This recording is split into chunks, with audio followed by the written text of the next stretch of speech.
When you work in the glove department at Neiman's, you are selling things that nobody buys anymore. These gloves aren't like the hard-working ones sold by LL Bean.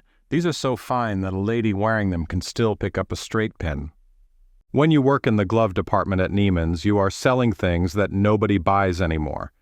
These gloves aren't like the hard-working ones sold by LL Bean. These are so fine that a lady wearing them can still pick up a straight pin. The glove department is adjacent to the Cartier department and is really there for show.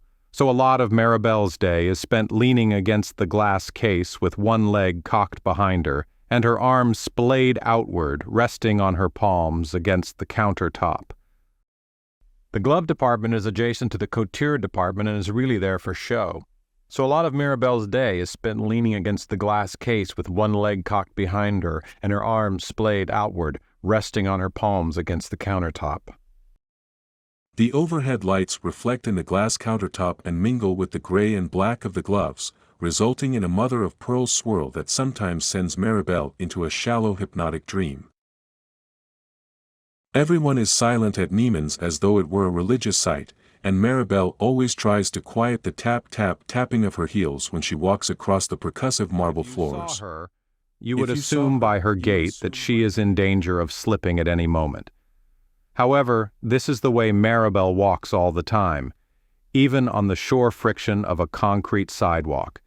She has simply never quite learned to walk or hold herself comfortably, which makes her come off as an attractive wallflower. For Maribel, the high point of working at a department store is that she gets to dress up to go to work, as the Neiman's dress code encourages her to be a model of precision and style. Her problem, of course, is paying for the clothes that she favors, but one way or another helped out by a generous employee discount and a knack for mixing and matching a recycled dress with a 50% off Armani sweater. She manages to dress well without straining her budget every day. At lunchtime, she walks around the corner into Beverly Hills to the Time Clock Cafe, which offers her a regular lunch at a nominal price, one sandwich, which always amounts to $3.75, a side salad, and a drink. And she can keep her tab just under her preferred $6 maximum, which can surge to nearly $8 if she opts for dessert. Sometimes a man whose name she overheard once Tom, she thinks it is, will eye her legs, which show off nicely as she sits at a wrought iron table so shallow it forces her to angle them out into the aisle.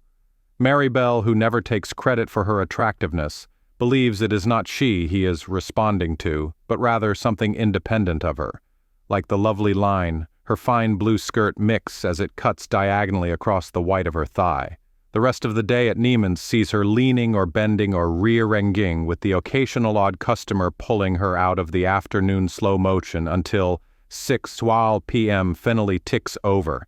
She then closes the register and walks over to the elevator, her upper body rigid.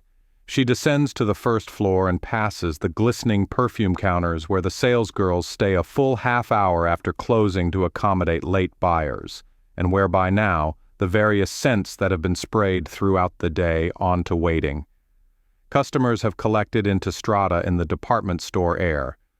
So Maribel, at 5'6", always smells Chanel No. 5, while someone at 5'2" is always treated to the heavier Chanel No. 19.